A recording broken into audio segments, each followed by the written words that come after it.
जब baby milk सक करता है तो उसको maybe doesn't know how to do that, और मॉम को भी नहीं होती है प्रैक्टिस, तो एट टाइम्स वो बाइट करता है निपल को, जिसकी वजह से निपल पे क्रैक्स आ जाते हैं और मदर को फिर वो बहुत पेनफुल होता है.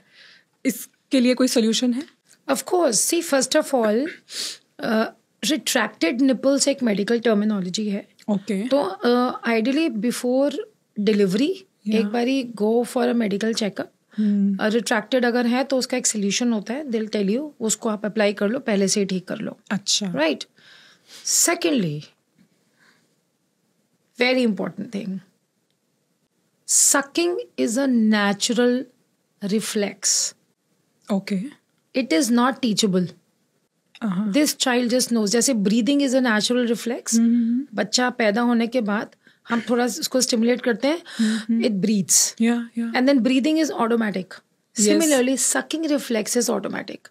Okay. बच्चा आप स्कैन करते हो ना, कई बारी 9th मंथ में हम स्कैन करते हैं तो हम अल्ट्रासाउंड में देखते हैं बच्चे का थंब अंदर है, बच्चा सक कर रहा है. Oh, okay. हाँ, ऐसी पिक्चर्स भी आती हैं. So sucking is a natural instinct reflex. ये सिखाना नहीं है बच्चे को. अब आप ये सोचो कि बेबी सकिंग के रिफ्लेक्स के साथ पैदा हुआ है. ओके. प्रॉब्लम कहाँ आ रही है? एडजस्टमेंट में. Maybe the way you are holding the baby is not comfortable. Oh. Maybe baby is so hungry, उसको फीड नहीं मिल रहा कि वो फ्रस्ट्रेट होके एकदम फ्रस्ट्रेशन निकाल रहा है बाइट करके. Okay. That is the thing. It is not because the child does not know how to suck. आप एक प्रॉपर पॉस्चर. दूसरी चीज, सबसे वेरी वेरी इंपॉर्टेंट चीज, comfort is everything. You are sitting baby को फीड कराने के लिए. तो मदर्स क्या करते हैं, बेबी को लेके ऐसे झुककर फीड कराते हैं उनके ऊपर. Your spine is going to be hurting a lot. सबसे पहले आप पीछे पिलो रखो, 1 या 2 पिलोज रखो. गो बैक, स्पाइन को रेस्ट दो. So your body is restful now. Already you are in a calmer state.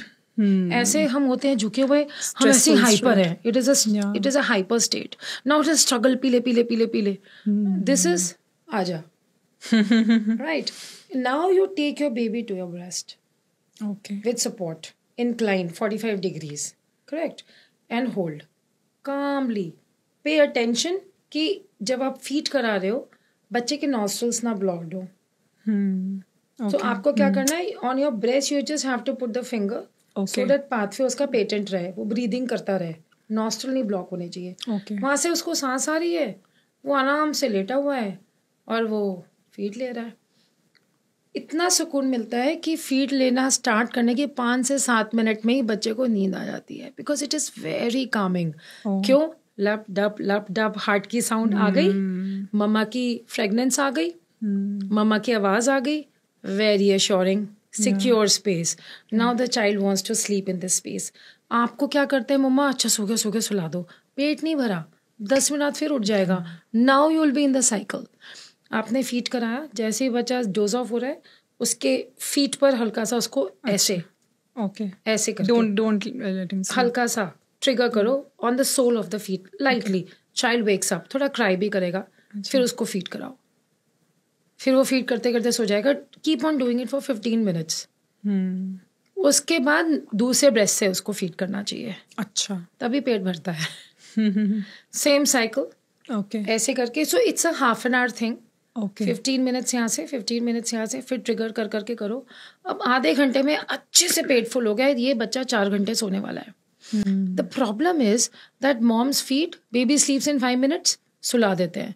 पेट तो भरा नहीं है, बच्चा हर 10-10 मिनट में उठता है, फिर हर 10-10 मिनट में उसको फीड कराते हैं. वो स्ट्रगल बन जाता है.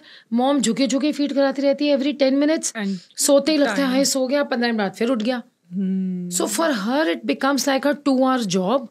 And she is stuck in this drained and vicious cycle and everything. Yeah. Basic simple चीजें हैं. both breast से feed एक cycle में कराना है. Child guaranteed will sleep for at least 4 hours, 3.5-4 hours. 4 घंटे के लिए आप फ्री हो. आप जो मर्जी करो, सो जाओ भी साथ में. तो जैसे पहले ऐसे था कि मसाज करनी ही है बच्चे की, ये उसको करना ही है, घुट्टी पिलानी ही है, but now that the mothers are so well informed और all thanks to the internet, पढ़ती हैं, रिसर्च स्टडी सब चीज़ें वो देखती हैं, और तब उनको समझ में आता है कि शायद मसाज ज़रूरी नहीं है करना या घुट्टी पिलानी ज़रूरी नहीं है, तो वो they try to find why behind everything.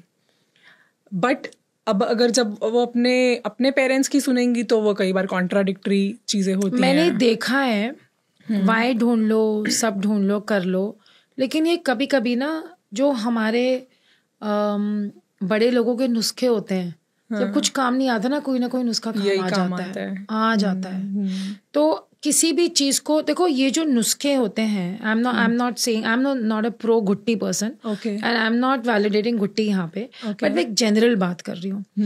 हमारे पास कोई इनफ स्टडीज नहीं है, हमने साइंटिफिकली चीज़ों को बहुत डीपली स्टडी नहीं किया है। जो so called myths related to child birth है, हमने स्टडी नहीं किया उसको। हम एक बड़े लॉजिकल माइंडसेट से बोल देते हैं ये बेकार है, ये नहीं करना। किसी चीज़ को बेकार बोल देना इज़ वेरी ईजी, बट उस चीज को डीपली रिसर्च करके फिर देखना कि हमें पिक करना है या ड्रॉप करना है, फिर मजा आता है उसमें। तो किसी भी चीज को नेगेट करने से पहले एक बार ये देख लो कि आप इसको मना क्यों कर रहे हो। अगर कल्चर में हमारी generation to generation word of mouth से चल रहा है, तो इसको फायदा हुआ जनरेशन को, नेक्स्ट को बताया, इनको फायदा हुआ नेक्स्ट को बताया। क्यों आप एकदम उसको बोल रहे हो कि बेकार चीज है? ऐसे मत करो। या तो प्रूफ ढूंढो क्यों बेकार है, नहीं तो चल रहा है तो उसको अपना लो, नुकसान कुछ नहीं है। आपके माँ बाप आपके दुश्मन नहीं बैठे हुए कि आपको गलत एडवाइस देंगे।